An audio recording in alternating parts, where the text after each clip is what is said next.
భాగవత గోష్ఠికి దాసోహాలు సమర్పిస్తూ ఓం అస్మద్గురుభ్యో నమః.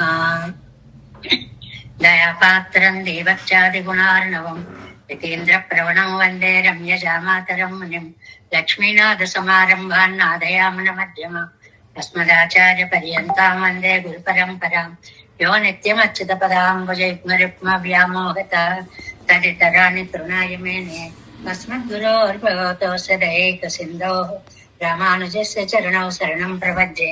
మాతా పితా యువతయస్తనయా విభూతిః సర్వం యదేవ నేమేణ మదన్మయానాం ఆద్యస్య న కులపతేర్వకులాభిరామం శ్రీమత్తదంగ్రీగళం ప్రణమామి మూర్ధ్నా భూతం సరస్య మహదాహ్వయ భట్టనాథ శ్రీభక్తిసార కులశేఖర యోగివాన్ భక్తాంగిరేణ పరకాలయతీంద్రమిశ్రాన్ శ్రీమత్పరాంశమనిం ప్రణతోస్మి నిత్యం. నాదం పంకజనేత్తరామ యమునా వాస్తవ్యమాలాదరాన్ యోగీంద్రం కురుకేశ చంద్రజలదిం గోవింద కూరాదిపో భట్టార్యన్యగమాంత యోగి జగదాచార్యో స కృష్ణద్వయో వందే మాధవ పద్మనాభ సుమన కోలేశ దేవాదిపాన్. నమో వేదాంత వేద్యాయ జగన్మంగళహేతవే యస్య వాగమృతాసార పూరితం భువనత్రయం వేదాంత వేద్యామృతవారిరాసే వేదాంత సారామృతపూరమగ్ర్యం ఆదాయ వర్షం తమహం ప్రపద్యే కారుణ్యపూర్ణం కల్వైరిదాసం. శ్రీమత్కృష్ణ సమాహ్వాయ నమో యామున సూనవే యత్కటాక్షైకలక్ష్యాణం సులభ శ్రీధర సదా శ్రీకృష్ణ పాద పాదాబ్జే నమామి సరసా సదా యత్ప్రసాద ప్రభావేన సర్వసిద్ధిరభూన్మమ. లోకాచార్యాయ గురవే కృష్ణ పాదస్య సూనవే సంసార భోగి సందర్శ జీవ జీవాతవే నమః. శృత్యబ్దసార జనకం స్మృతి బాలమిత్రం పద్మోల్లసద్భగవదంగ్రి పురాణ బంధం జ్ఞానాదిరాజం అభయప్రదరాజపుత్రం అస్మద్గురుం పరమకారుణికం నమామి. ద్రావిడాంనాయ హృదయం గురుపర్వ క్రమాగతం రమ్య జామాతృదేవేన దర్శితం కృష్ణ సోనన సుందర జామాతృమునే ప్రపంచే చరణాంబుజం సంసారార్ణవ సమ్మగ్న జంతు సంతారపోత్తకం. నమోస్తు దేవరాజాయ చతుర్గ్రామ నివాసినే రామానుజార్య దాసస్య సుతాయ గుణశాలినే. నమ శ్రీశైలనాథాయ కుంతీనగర జన్మనే ప్రసాద లబ్ధ పరమ ప్రాప్య కైంకర్యశాలినే. శ్రీశైలే సదయాపాత్రం దేవత్యాది గుణార్ణవం యతీంద్ర ప్రవణం వందే రమ్య జామాతరం మునిం. శ్రీరంగ సింహగిరిదేశిక పాద సేవా ప్రాప్తాఖిల ద్రవిడ వేద రహస్య జాతం శ్రీ గౌతమాన్వయజమాశ్రిత భాగధేయం గోపాలదేశకమాం శరణం ప్రపంచే. కౌశికాన్వయ సంజాతం వెంకటార్య తనోభవం వేదాంతాచార్య సశిష్యం ఉడైవర్లుమాం భజే. శ్రీమద్ వెంకటరంగార్య శిష్యం సచ్చిష్య సేవదిం శ్రీలక్ష్మణార్య విబుధం సంశ్రయే దేవి దీప్తయే. ఓం అస్మద్గురుభ్యో నమః. భక్తామృతం విశ్వజనానుమోదనం సర్వార్గదం శ్రీశటకోపవాङ्మయం సహస్రశాఖోపనిషత్ సమాగమం నమామ్యహం ద్రావిడ వేద సాగరం తిరువజిదినాడెన్నం தென்குருகூரென்னும் மறுவினியவன் பொருணல் என்றும் அருமறைகள் அந்தாதி செய்தான் அடியினையே எப்பொழுதும் சிந்தியாய் நெஞ்சே தெளிந்து மனத்தாலும் வாயாலும் வன்குருகூர் பேணும் இனத்தாரை அல்லாதிரைஞ்சேன் தனத்தாலும் ஏதும் குறைவிலேன் என் கை சடுகோபன் பாதங்கள் யாம் உடைய பத்து ஏந்த பெருங்கீர்த்தி ராமானுசமனுதன் வாயந்த மலர்பாதம் வணங்குகின்றேன். வாயந்த பெரும் சீரார் சடுகோபன் செந்தமிழ் வேதந்தரிக்கும் பேராத உள்ளம் பெற வான் திகழும் சோலை மதுரங்கள் வன்புகள் மேல் ஆன்ற தமிழ் மறைகள் ஆயிரமும் என்ற முதல் தாய் சடகோபன் பயம் வாழ்வளத்தை தத்தாய் இராமானுசன் மிக்கரை நிலையும் மெய்யாமையர் நிலையும் தக்க நெறியும் தடையாகி தொப்பியலும் ஓழ்வினையும் வாழ்வினையும் போதும் குருகை அருகோன் யாழினிசை வேதத்தியல். நம்மாழ்வார் திவ்ய திருவடிகளே சரணம். எம்பெருமானார் திவ்ய திருவடிகளே சரணம். ஜீயர் திவ்ய திருவடிகளே சரணம். ஓம் அஸ்மத்குருभ्यो నమః. జై శ్రీమన్నారాయణ. భాగవత గోష్ఠికి దాసోహాలు సమర్పిస్తూ 7వ తిరువాయిమొழிలో 6వ దశకంలోకి మనం ప్రవేశిస్తున్నాము. ఇది ఆళ్వార్లు కొంచెం సేపు సరిపెట్టుకుంటారండి మనస్సు. ఇలా చెప్తున్నానులే, ఇలా ఆనందిస్తున్నానులే అనుకుంటాం.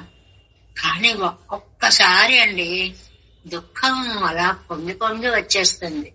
నేను ఇంతగా తలుచుకుంటుంటే నా కళ్ళ ముందు ఎందుకు కనపడవు, నాకెందుకు నీ దర్శనము కాదు, ఓ ఓ ఓ అని ఏడ్చారు అని మనకు లోకంలో ఒక మాట ఉంది. ఓ ఓ ఓ అని ఏడవడం ఎందుకండి? ఇలా కూడా ఏడవచ్చు కదండి. ఇలా ఏడవరం. అది ఓకారంకే ఆ దుఃఖం యొక్క ఆ వైశిష్ట్యాన్ని చెప్పే శక్తి ఉంది. ఆ అక్షరాన్ని ప్రయోగించి వారి యొక్క దుఃఖాన్ని, ఎందుకంటే ఈ కిందటి తిరువాయిమొഴി దాకా మంచి తెలివి కలిగి ఉన్నారు ఆయన నమ్మాళ్ళు వారిలో. అంత స్పష్టమైన జ్ఞానం కలిగిన తర్వాత అయ్యో పెరుమాళ్ళని నేను దర్శించుకోలేకపోయానే అని బాధ ఎక్కువైపోయింది. బాధ ఎక్కువయ్యేటప్పటికి నా అనిష్టాలు పోగొట్టాలి, ఇష్టాలను కలిగించాలి తండ్రి అని పెరుమాళ్లను హృదయపూర్వకంగా ప్రార్థిస్తాం. ఇంకా ఆ పరమాత్మ కనపడకపోయేటప్పటికి దుఃఖం పెళ్ళుబికిపోయింది. అందువల్ల 7వ పదిలో 6వ తిరువాయిమొഴి ఆళ్వార్ల దుఃఖం దుఃఖం దుఃఖం. కొన్ని తిరువాయిమొழிల్లో ఆనందం ఎలా వర్ణించుకుంటామో అలా ఇక్కడ దుఃఖాన్ని పరాకాష్ఠగా చెప్పినటువంటిది. ఇది చెప్పేటప్పుడు పెద్దలందరూ కూడా ఏదో పాసురాలు వ్యాఖ్యానం అని చెప్తున్నాం గాని ఆళ్వార్ల దుఃఖాన్ని మేమెక్కడ చెప్పగలమండి అనేవారండి పెద్ద పెద్దలు ఉపన్యాసాలు చెప్తున్నప్పుడు. వాళ్లే అలా అంటే ఆళ్వార్ల యొక్క హృదయాన్ని నేనెక్కడ ఆవిష్కరించగలనండి? బాధపడుతున్నారన్నంత వరకు ఒక మాట చెప్పగలం అంతే. ఆ దుఃఖానికి పరాకాష్ఠ ఇంత అనే మాటని మనం చెప్పలేము అన్నమాట. ఎందువల్ల ఆది యజాలోనేమో అద్భుతమైన విజయ వృత్తాంతాలన్నీ మనకి అందించారు. అవి తలుచుకునేటప్పటికి ఆ అవతారం ఎత్తడానికి స్వామి యొక్క కృపాగుణం ఎలా ఉంది, ఎన్ని మంచి గుణాలు ఉన్నటువంటి ఈ స్వామిని నేను ఎందుకు పొందలేకపోతున్నాను, ఈ బెంగ ఒక్కటి. మామూలుగా వెళ్ళిపోతుందిలే అనుకున్నప్పుడు అంత తీవ్రత రాదు ఆలోచనలో. ఒక చోట ఆగినప్పుడు చాలా తీవ్రత కలుగుతుంది. అయ్యో ఇంత గొప్పదాన్ని నేను ఎందుకు పొందలేకపోతున్నాను. ఆ దుఃఖం చూస్తేట వ్యాఖ్యానంలో వస్తుంది మనకి. తర్వాత పెరుమాళ్ళు కూడా పరమపదంలో ఉండలేక లోకానికి వచ్చేసి ఆళ్వారిని పట్టుకుని ఏడవకండి ఓదార్చాలనిపించేంత భావం కలిగింటండి. పెరుమాళ్ళని కూడా కరిగింపచేసేటువంటి భావం కలిగింది అని అన్నమాట. అంటే ఆయన యొక్క కటాక్షము అనేటువంటిది ఆ విషయం అనుభవంలోకి వచ్చినటువంటి వాళ్ళు ఎలా ఆరాట పడతారో ఈ 10 చెప్తుంది. ఇప్పుడు మన ఆరాటాలు 2 రకాలుగా ఉంటాయి. మనం రోజు దేవుడికి దండం పెట్టుకుంటాం, కానీ 100కి 200% మన దండం పెట్టుకోవడంలో మాకు ఇది మాకు ఇది చెయ్యి, మా వాళ్ళని చల్లగా చూడు, నేను ఆరోగ్యం ఉండేలా చెయ్యి, మనకే మనకే మనకే మనకే కోరికలన్నీ కోరుకోవడమే మన ఆరాధన విధానం. తప్ప అండి అంటే తప్పని కాదు, కానీ ఎంతమంది చేస్తున్నారండి? స్వామి నువ్వు చల్లగా ఉండాలి, ఇన్ని కోట్ల మంది దృష్టి నీ మీద పడుతోంది, నీకు దృష్టి దోషం తగలకూడదు. ఈ ఆలోచన విధానం ఎంతమందికి ఉంటుందండి? మనం పరీక్ష చూసుకుంటే మనం కోవిలకి వెళ్ళాం, దండం పెట్టుకున్నాం. ఏమని పెట్టుకుంటున్నాం? నేను బాగుండాలి, నా ఆరోగ్యం బాగుండాలి, నా ఉద్యోగం బాగుండాలి, నా సంతానం బాగుండాలి, మంచి ఇంకా కొంచెం విశాలంగా సమాజం బాగుండాలి. ఆ విషయాన్ని ఇక్కడ చాలా స్పష్టంగా చెప్తున్నారు అన్నమాట. ఏమిటి అని అంటే పెరుమాళ్ళు కళ్యాణ గుణాలను ఒక్కసారి తలుచుకొని, స్వామి నువ్వింత కళ్యాణ గుణములు కలిగిన వాడివి కదా, నిన్ను గుర్తించకుండా అయ్యో నేను ఇంత దూరంగా ఈ సంసారంలో ఇలా ఎలా పడి ఉన్నాను, నన్నెందుకు ఇంత దూరం చేశావు, నన్నెందుకు నీ దగ్గరికి తీసుకువెళ్ళవు. ఇది ఒక విధంగా జీవితంలో చివరి ఆవేదనలో ఉండేటువంటి ప్రార్థనగా కనపడుతుంది. అంటే మనకి లీలాసుకుల్ది చాలా సార్లు చెప్పుకున్నాం. యావన్నమే నిఖిల మర్మ దృఢాభిఘాత నిస్సంధి బంధనముదేతి నవోపతాప. తండ్రి, ఎంత లోపల ఆ కొత్త బాధ ఏదో వస్తుందే అది వచ్చేలోపు అన్నారండి. ఆ కొత్త బాధ పేరు దశమి అవస్థ అంటారు, అంటే మరణావస్థ అన్నమాట. ఆ పేరు కూడా అనడానికి ఇష్టం ఉండదు. ఇదిగో అదేదో వస్తుంట కదా, తీసుకెళ్లిపోతుంట కదా, అది వచ్చేలోపు తావద్విభో భవతు తావక వక్ర చంద్ర చంద్రాతపద్విగుణిత మమ చిత్తధార. నా మనస్సు నీ ముఖచంద్రుడి యొక్క వెన్నెలని ఆస్వాదించగలగాలి.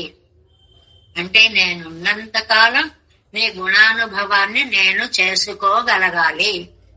ఉన్నంత కాలం అనే దానికి అవధి ఎక్కడా ఏమో తెలియదు, ఎప్పుడు ఉంటామో తెలియదు, ఎప్పుడు వెళతామో తెలియదు. అందుకనే హిందీ కవులు కాదు, అందరూ చాలా మహనీయులందరూ చెప్పినది ఒకటే, రేపు చేసేది ఇవాళ చేయి, ఇవాళ చేసేది ఇప్పుడు చేయి. భగవత్ ఆరాధన, భగవత్ ప్రార్థన ఎప్పటికప్పుడే అదే ఆకర్షణ అన్నట్లు చేయాలి. ఇది వినడానికి కొంచెం బాధగా ఉంటుంది. ఏమండి 10 కాలాల పాటు బతికుందాం అనుకుంటున్నాం, ఎప్పటికప్పుడే ఆకర్షణ అనుకోమంటారేంటి అని కొంచెం బాధగా అనిపించవచ్చు. అంటే జీవితం యొక్క అశాశ్వతత్వాన్ని అడుగడుగునా గుర్తు పెట్టుకోండి అని అర్థం. అందుకంటే ఏమీ లేదని. అందుకోసమని 7వ 10లో 6వ దశకంలో స్వామి నీ యొక్క కళ్యాణ గుణాలు, నీ యొక్క సౌందర్యం, ఇవన్నీ నేను మానసికంగా అనుభవించాను.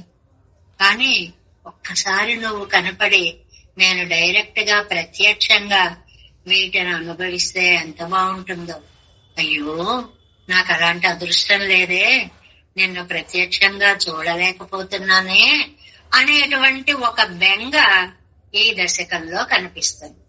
ఆ వాక్యాన్ని పట్టుకుంటే చాలు. మనం పెరుమాళ్ల ప్రత్యక్ష దర్శనం కోసం తహతహలాడుతూ తపన పడుతూ అతివేలంగా దుఃఖించేటువంటి నమ్మాళ్వార్ల యొక్క దుఃఖమే 7వ 10 6వ తిరువాయిమొഴി. అందులో మొదటి పాసురాన్ని చూడండి. పామరు మూవలకుం పడైత పర్పనావావు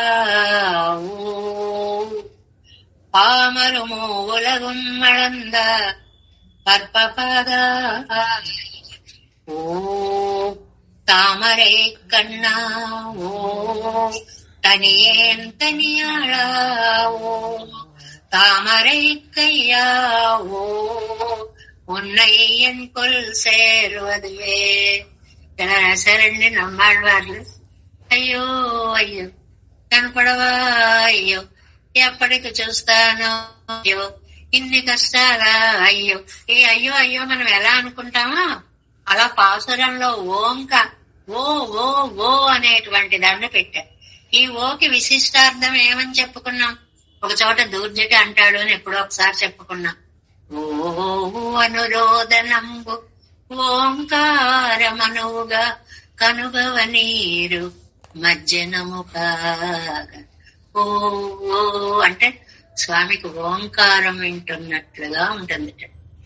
ఏడుకొని కూడా తన పూజగా మలచుకుంటాడు పెరుమాళ్ళు. అది గొప్పతనం. మన ఏడుకొని కూడా తన పూజగా మలచుకుంటాడు. మనం చూడండి, చంటి పిల్లలు చాక్లెట్ నడుస్తుంటారు అనుకోండి, మనకు ముద్దొచ్చేసి బుగ్గల ముద్దెట్టేసుకుంటుంటాం. ఏమి ఏడుస్తున్నాడు అన్నాడు. ఆ ఏడుపు మనకంత ఆనందాన్ని కలిగించినట్లుగా నిజంగా ఆయన కోసం మనం దుఃఖపడితే ఆయనకు అంత ఆనందం కలిగి మనని దగ్గరికి తీసుకుంటాడు. ప్రేమ ఉన్న చోట మన దుఃఖం వాళ్ళకి అది ఒక ముద్దుగా అనిపించి దాన్ని ఆనందంగా మార్చే ప్రయత్నం చేస్తాడు స్వామి. అది చెప్తున్నారన్నమాట. ఏమిటి దీనికి ప్రతిపదార్థం చూడండి. పామరు మూలగం పడైత కర్పనాభా ఓ పా మరు పా అంటే వస్తువులండి. అవి స్థావరాలు అవ్వచ్చు, జంగమాలు అవ్వచ్చు, కదిలేవి అవ్వచ్చు, కదలనివి అవ్వచ్చు, ఏవైనా కావచ్చు. పడయిత వాటిని సృష్టించాడు. అంటే జగత్ సృష్టికారకుడు శ్రీమన్నారాయణుడు ఎక్కడికక్కడ పరత్వ స్థాపన చేసేస్తూనే ఉంటారు నమ్మాళ్ళవార్లు. మూవలగం పడయిత ముల్లోకాలని సృష్టించిన, ఇది ముందు సృష్టికండి. ముల్లోకాలు సృష్టించినటువంటి వాడు ఒకటి పద్మనాభ. అందుకని పద్మనాభుడు అని పేరు. ఎందుకని పద్మము నాభి యందు కలవాడు. నాభి కమలంలోంచి బ్రహ్మగారు వచ్చారు. బ్రహ్మగారు సకల లోకాలు సృష్టించారు. కాబట్టి మూల పురుషుడు పద్మనాభుడు అయ్యాడు. కాబట్టి లోకాల సృష్టి చేసిన పద్మనాభుడా అనేటువంటిది మొట్టమొదటి పిలుపు. అంతేకాదు పామరువు మూవలగుం మళంద పద్మపాద ఓ పామరు అంటే స్థావర జంగమాలతో నిండి ఉన్న. పా అంటే స్థావరాలు జంగమాలు, కదిలేవి కదలనివి. మరు అని అంటే నిండి ఉన్నాయి. అంటే ఈ సృష్టి అంతా స్థావరాలతోటి జంగమాలతోటి నిండి ఉంది. ఎందువల్ల నువ్వు సృష్టించావు కాబట్టి. నువ్వు వాటిని సృష్టించావు. రెండోది ఏం చేశావు? అళందా కొలిచావు. సృష్టించిన వాటిని ఎంతవరకు ఉన్నాయి, ఎలా ఉన్నాయి, పర్ఫెక్ట్ గా ఉన్నాయా లేదా అనుకుంటూ ఒకసారి దగ్గరకు తీసుకుని చూసుకున్నావు. మూవులగుం అళంద ముల్లోకాలని కొలచిన పర్పపాద పాద పద్మములు కలిగిన వాడా. పద్మనాభుడు, పద్మపాదుడు, పద్మనేత్రుడు, పద్మహస్తుడు 4 చెప్పారండి ఈ పాసురంలో. పద్మాలతో పోలిక 4ంటికి చెప్పారు. మొట్టమొదటిదేమో సృష్టించినటువంటి నాభీ కమలం, అది కలిగిన వాడు పద్మనాభుడు. 4 సార్లు పద్మ ప్రయోగం చేయబడింది ఈ పాసురంలో. చాలా అందమైన పాసురం. ఆ తర్వాత అళంద కొలిచినటువంటి వాడు. దేంతో కొలిచాడు? పద్మపాద. పర్పపాద అంటే పద్మపాద, పద్మాల్ లాంటి పాదాలు కలిగిన వాడు. నాభీ కమలంలోంచి పద్మం రావడం ఒకటైతే, కాలిని చాచి లోకాలని కొలవడం 2. మూడోదండి తామరై కన్నావో పద్మాల్ లాంటి నేత్రములు కలిగిన వాడా. ఇది 3వ ప్రయోగం. అంటే పద్మనేత్రుడు, పద్మపాదుడు, పద్మరుడు అన్ని రాయొచ్చండి. అది పాసురాల్లోకి ఎలా తీసుకొచ్చారు నమ్మాళ్ళవార్లు ఆ పద్మ పదాన్ని అనేటువంటి దాన్ని ఇక్కడ మనకి అందంగా చెప్పారు అన్నమాట. పద్మ తామరై కన్నా పద్మనేత్రుడా. ఈ పద్మనేత్రుడు అన్నప్పుడు అనగానే మనకి టక్కుమని ఏం గుర్తుకు రావాలి? యథాకప్యాసం పుండరీకం ఏవం అక్షిణి గంభీరంబ సముద్భూత సమృష్టనాళ రవికర వికసిత పద్మదళ అమలాయత ఈక్షణుడు. ఇవి గుర్తొచ్చేసేయాలి. ఛాందోగ్య ఉపనిషత్తులో చెప్పినటువంటి నేత్ర సౌందర్య వర్ణనంతా గుర్తుకు రావాలి. తామరై కన్నా అనగానే.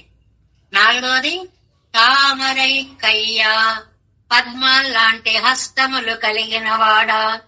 తనియేన్ ఎంద్రుకొల్ సేర్వదు.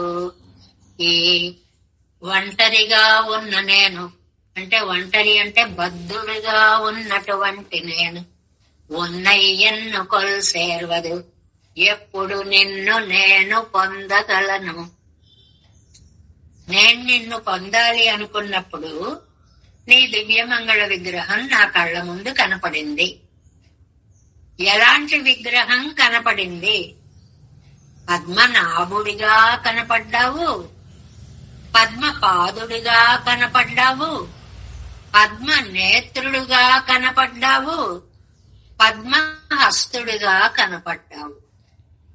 ఈ 4 చోట్ల పద్మాన్ని, లక్ష్మీదేవిని కూడా మనం పద్మాలయం పద్మకరీం, అక్కడ వరుసగా పద్మ పద్మ పద్మ పద్మేక్షణం పద్మముఖి అనే పద్మ పద్మ పద్మ. ఎందువల్లండి? అందమైనటువంటి వైశాల్యంకి తీసుకోవాలి, తెల్లగా ఉండి ఎర్ర జీరలు కలిగి ఉండడానికి తీసుకోవాలి, నైగనిగ్యానికి తీసుకోవాలి, పరిమళానికి తీసుకురావాలి, మనోహరత్వానికి తీసుకోవాలి. ఆ పద్మంతో పోల్చడంలో అన్ని విశేషాలు ఉన్నాయి అని చెప్పడం అన్నమాట. అందువల్ల ఈ పాసురాన్ని పద్మపాసురం అంటారు. అందమైనటువంటి వ్యాఖ్యానాలు అంటే స్వామిని అంతటినీ పద్మరూపుడిగా అందంగా చెప్పడం అన్నమాట. పామరు మూలగం పడైత పర్పనాభో, పామరు మూవలగం వళంద పర్పపాద ఓ, தாமரை கண்ணா ஓ, தனியேன் தனியாளா ஓ, தாமரை கையா ஓ, உன்னை ఎన్నుకొల్ చేరువదువే. ఇప్పుడు 7 వ్యాఖ్యానంలోకి ప్రవేశిద్దాం. పామరు మూవలగుం పడైత పర్పనాభా ఓ. ముందు ఇంట్రడక్షన్ చెప్పుకోవాలి. ఏమిటి అంటే 7 వ్యాఖ్యానం 198వ పేజీ. 7 இப்படி தெளிந்தால் பின்னை செய்வது கூப்பడిగై పోలే కాణం. ఇలాగా పిలుస్తున్నారా అన్నట్లుగా ఇది కనిపిస్తోంది కదండి. ఎంత దుఃఖంతోటో పిలుస్తున్నారు అని. ఆ పిలిచేటప్పుడు ఇల్లయ్యాగి సంసారం నండ్రి ఎన్ను కలంగినారావరే, లేకపోతే ఈ సంసారం ఇందులో పడిపోయి ఉంటే ఏముందండి, ఇలా ఇందులో కొట్టుకుపోతుంటాం. సంసారం మంచిదని, అయ్యో అది దొరకలేదు, ఇందులోనే ఉండిపోయాం, పెరుమాళ దొరకలేదు అని మామూలుగా. అలా కాదండి, ఇక్కడ ఆళ్వార్లకి సంసారం మంచిది అనడం లేదు. ఈ సంసారం నుంచి ఎప్పుడు నన్ను నీ దగ్గరికి తీసుకువెళతావు అనేటువంటి దుఃఖంతో ఏడుపును కూడా చూడండి పొంగి పొంగి రావడం అనే ఒక మాట ఉంది.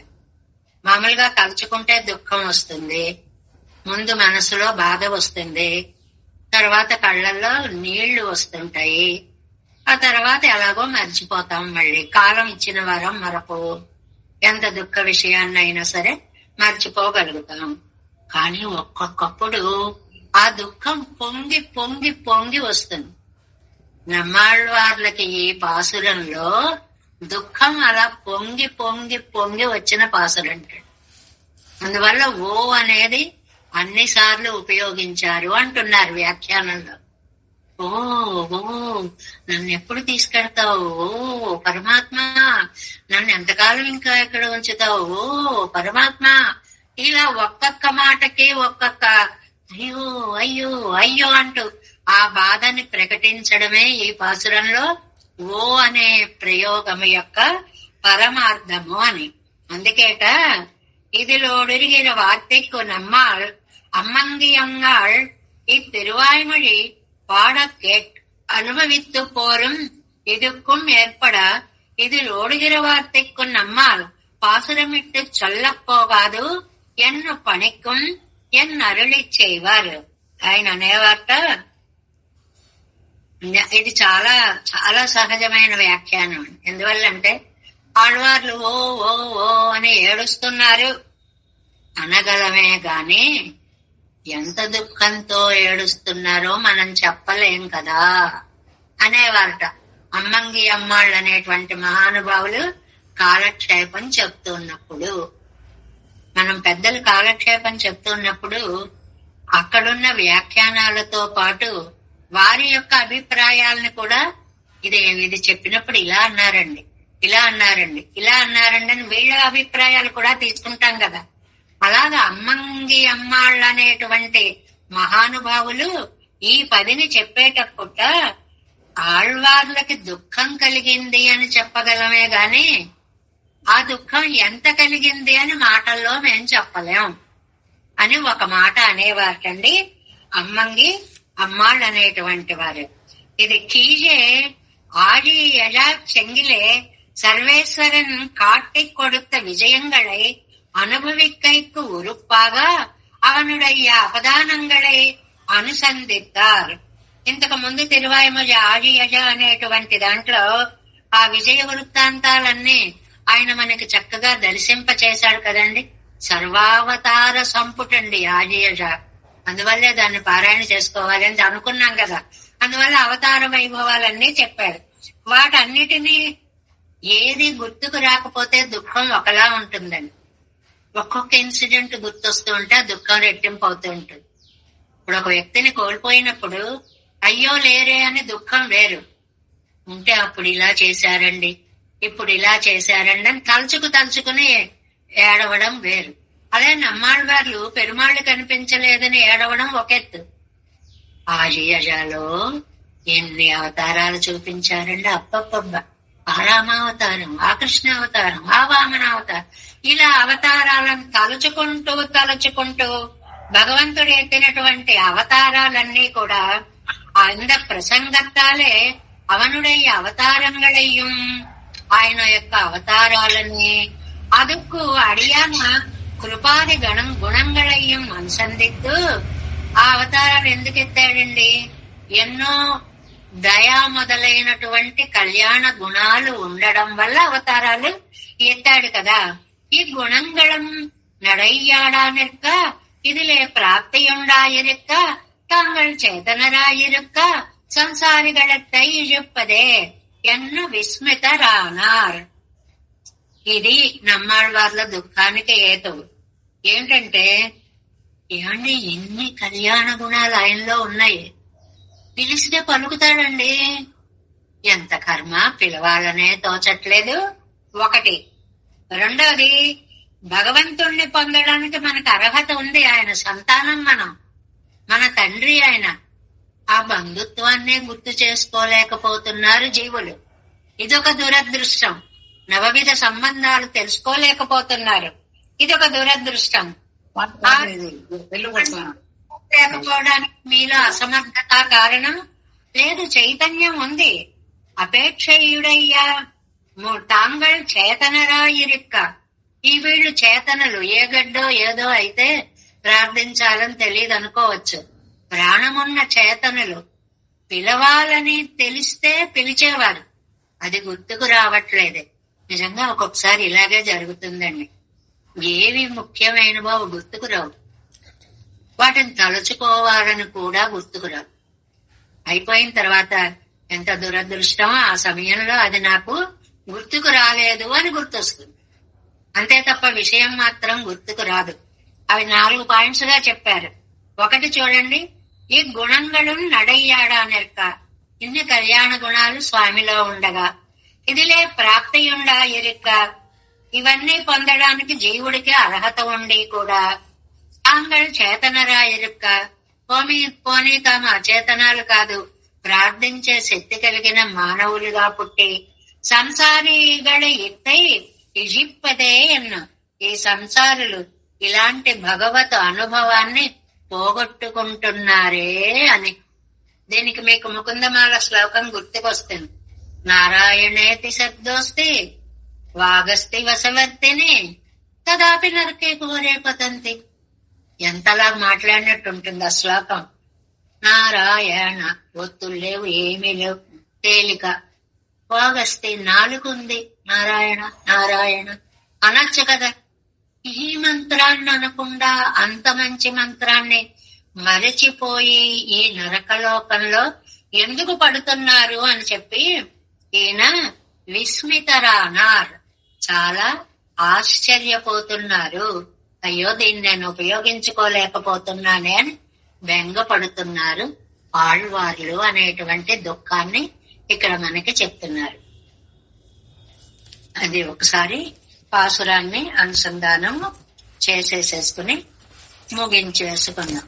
పామరు మూవలకం పడైత్త పర్పనావా ఓ పామరు మూవలకం మళంద பற்பபாத ஓ தாமரை கண்ணா ஓ தனியேன் தனியாளா ஓ தாமரை கையா ஓ உன்னையன் சொல் சேர்வது தேவேசம் கோலநாதம் நகைத மனசம் பத்மநாபன் ரமேசம் லோகாரியம் கிருஷ்ணயுக்மேன நிகமசிரோ யோகி பட்டார கௌச்ச கோவிந்தம் பூரநாதேன ச குரு கேசேந்த சிந்தம் நிதேந்திரம் மாலாதருத்யாமுனாரியோ மமருத நிததே ராம பத்மாட்சநாத திருவருண்மால் சேன முதல் சிடவோ பன்னாதமனி சேரையக் கொண்டார் மணக்கானம் விசென்றாமாள வந்தார் குருமாலாதரர் குருகை திரார் கம்பாம் எதிராசர் கோவிந்தர் கூரே சர்வற்றர்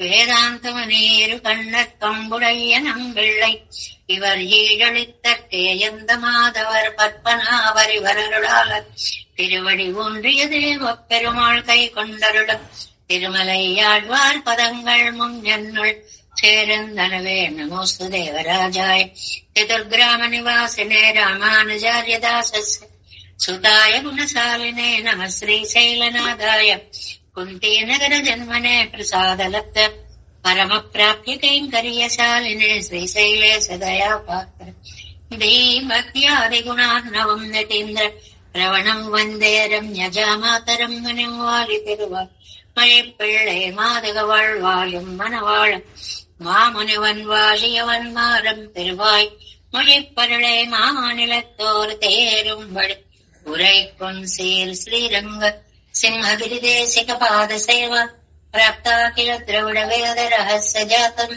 ஸ்ரீ கௌதமான்வயஜமாஸ்ரித பாகதேயம் கோபால தேசிகமஹம் சரணம் பிரபஞ்சே கௌசிகான்வய சஞ்சாத்தம் வெங்கடார்ய தனோபவம் வேதாந்தாச்சாரிய சசிஷ்யம் உடையவர்லுமாம் பரி ஸ்ரீமத் வெங்கடரங்கார்ய சிஷ்யம் சத்சிஷ்ய சேவதிம் ஸ்ரீ லக்ஷ்மணார்ய விகிதம் संश्रयेति विदित्रे ओम अस्मद्गुरुभ्यो नमः. जय श्रीमन्नारायण. भागवत गोष्ठी 10